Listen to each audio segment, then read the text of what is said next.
Hello, guys, welcome to my channel Success Step Word, who says if you dream it, you can do it.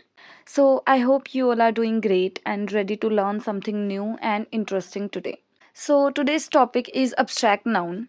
Many students found this topic confusing because abstract nouns are different from the nouns we usually see around us. But do not worry, in this video, I'll explain everything in a very easy and simple way with examples and activities. By the end of this video, you will be able to understand what an abstract noun is. So, take your notebook and pen and let's start. Now, let's understand the meaning of abstract noun first. Abstract means something that is not physical. So, abstract noun means a noun that does not have physical form. In simpler words, we can say an abstract noun is the name of a feeling, quality, idea, action, or state that cannot be seen or touched. So, अगर मैं simple शब्दों में बोलूँ तो abstract noun एक ऐसी noun होती है जिसे आप टच नहीं कर सकते, देख नहीं सकते, बट यू कैन फील और थिंक अबाउट इट. क्लियर? आप उसके बारे में सोच सकते हो, आप उसे फील कर सकते हो. ये एक फीलिंग होती है, क्वालिटी होती है, आइडिया, एक्शन और कोई स्टेट कंडीशन हो सकती है. जैसे हैप्पीनेस, आप हैप्पीनेस को देख नहीं सकते but you can feel it. Clear? किसी की honesty, bravery, you can not C those things but you can feel them. So let's understand this slowly. There are 5 important types: feeling, quality, idea, action, state. So first we'll study feeling. So there are some example of feeling like love, joy, anger, sadness. We feel these emotions. These are emotions which we can only feel but we cannot see them. Can we hold sadness in our hands? क्या आप sadness को अपने हाथों में पकड़ सकते हो? No, you can not hold them. You just can feel them. So it is an abstract noun. Clear? In the similar way, qualities like honesty, bravery, kindness, wisdom, we cannot see them, but we can feel them. कोई person honest है तो आप उसकी honesty feel कर सकते हो, that he is honest, but you can not see his honesty. Same with bravery, kindness, wisdom, happiness, sadness, all of these things. Third is idea, like freedom, truth, peace. These are ideas. They are real but not touchable. You cannot touch them but you can feel them. Fourth is action. Some actions become abstract noun like movement, laughter, growth. आप laughter को अपने हाथ में ले सकते हो? No, you cannot. You can just feel that. Same goes with movement, growth. We may see the action happening. हमें वो action होता हुआ दिख रहा है but we cannot see them. So these are abstract nouns. Next is state. Example childhood, youth, friendship. आप अपना childhood feel करते हो, महसूस करते हो, आप उसे देख नहीं पाते हो. आप देखते हो, उसमें हो रही एक्टिविटीज़ को देखते हो. जो भी आप अपने चाइल्डहुड में एक्टिविटीज़ करते हो आप उन्हें देखते हो, बट आप अपने चाइल्डहुड को नहीं देखते हो. क्लियर? आप अपने चाइल्डहुड को हाथ में नहीं पकड़ सकते हो. Same goes with youth, friendship, brotherhood, sisterhood. These tell us about a condition और state. So we can feel abstract noun but cannot touch them. Next is formation of abstract noun. Now we learn how abstract nouns are made. Many abstract nouns are formed from other words like adjectives, common nouns, verbs. So from adjective, first we'll study adjective. Adjective means describing words. Adjective वो होते हैं जो noun और pronoun को describe करते हैं, इसीलिए इनका एक short name, other name, describing words भी होता है. Clear? So अभी हम adjective study नहीं करेंगे. Adjective के लिए हम एक separate video बनाएंगे. So example happy. हैप्पी एक एडजेक्टिव है कि ही इज़ हैप्पी, वो खुश है, तो ये उसके बारे में, पर्सन के बारे में पता चल रहा है, तो ये एक एडजेक्टिव है. Clear?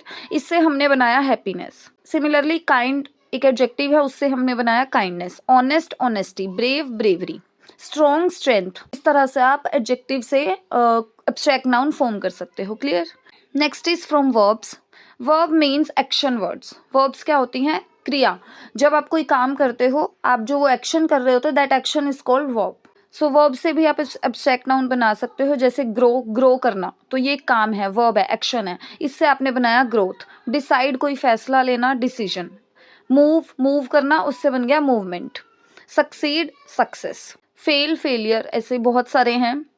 Next is from common noun. Common noun से भी आप एब्स्ट्रैक्ट नाउन बना सकते हो. जैसे चाइल्ड, चाइल्ड एक कॉमन नाउन है, उससे आपने बनाया चाइल्डहुड. फ्रेंड एक कॉमन नाउन है, आपने बनाया फ्रेंडशिप. किंग एक कॉमन नाउन है, kingship. Leader, leadership. In this way sister, sisterhood. Brother, brotherhood. ऐसे भी आप एब्स्ट्रैक्ट नाउन बना सकते हो. अब एब्स्ट्रैक्ट नाउन को पहचानेंगे कैसे या फिर उसको फॉर्म कैसे करेंगे, ठीक है। तो एब्स्ट्रैक्ट नाउन को फॉर्म करने के लिए कुछ कॉमन सफिक्स होते हैं। सफिक्स होता है जो किसी वर्ड के पीछे लग के, लास्ट में लग के एक न्यू वर्ड फॉर्म कर देते हैं, एक नया वर्ड बना देते हैं जिसका अलग ही मीनिंग होता है। Clear? That is called suffix. Many abstract nouns have special endings और इन्हीं एंडिंग्स को हम सफिक्स कहते हैं, जैसे कि नेस, शिप, हुड, इटी, मेंट, शन। अब नेस से बनाते हैं। नेस से जैसे kindness, happiness, sadness. Clear? Ship से फ्रेंडशिप, किंगशिप, लीडरशिप। हुड से चाइल्डहुड, ब्रदरहुड, सिस्टरहुड। ईटी से प्योरिटी, मेंटालिटी, एबिलिटी। क्लियर? मेंट से मूवमेंट, शन से education. So whenever you see these endings, think carefully. The word may be an abstract noun, but remember, not every word with these endings is abstract noun. Clear? Always check meaning too. तो हमेशा आपको ये ending देखकर आपको थोड़ा सा idea लगाना है कि एब्स्ट्रैक्ट नाउन हो सकती है, बट फिर सेकंड स्टेप आपको क्या करना है, आपको उसका मीनिंग भी चेक करना है, मेक श्योर करने के लिए कि एब्स्ट्रैक्ट नाउन ही है. अब हम बात करते हैं कुछ कॉमन एब्स्ट्रैक्ट नाउन्स की. Okay, so some common abstract nouns are like verb से कौन कौन सी होती है? Grow, growth, move, movement. You can take screenshot as well. Move, movement. Decide, decision. Succeed, success. Educate, education. Improve, improvement. Know, knowledge. Laugh, laughter. Obey, obedience. Fail, failure. ठीक है. अब adjective से kind, kindness. Honest, honesty. Brave, bravery. Wise, wisdom. Happy, happiness. Strong, strength. Patient, patience. Cruel, cruelty. Pure, purity. Proud, pride. You can take screenshot of it or you can write it down on your notebook. So now it's time for practice exercise. First take screenshot of it and try to solve it on your own, or you can pause the video as well. I'm giving you some time to solve it. After that, I'll tell you the answers.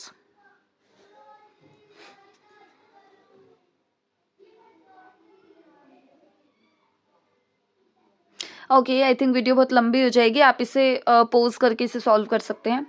The children showed great dash during the competition. तो मैं mostly क्या बोलती हूँ, मैं mostly हमेशा इन्हें कैसे solve करती हूँ, मैं सिर्फ ब्रैकेट में जो वर्ड जो हिंट दिया होता है उसे देखती हूँ, क्योंकि हमें मेनली उसी से ही फॉर्म करना है. तो मैं नहीं मानती कि सेंटेंस को पढ़ना उतना ज़्यादा ज़रूरी है, बट आप पढ़ सकते हो एक बार के लिए मीनिंग पता करने के लिए. लेकिन मैं हमेशा ब्रैकेट वाले वर्ड से ही सॉल्व कर लेती हूँ, जैसे brave, bravery. Clear? Next is true, truth. Kind, kindness. Fourth is just, justice. Fifth is succeed, success. Courageous, courage. Silent, silence. Honest, honesty. Healthy, health. Wise, wisdom. So these were the answers. I hope आपने most of सही solve किए होंगे.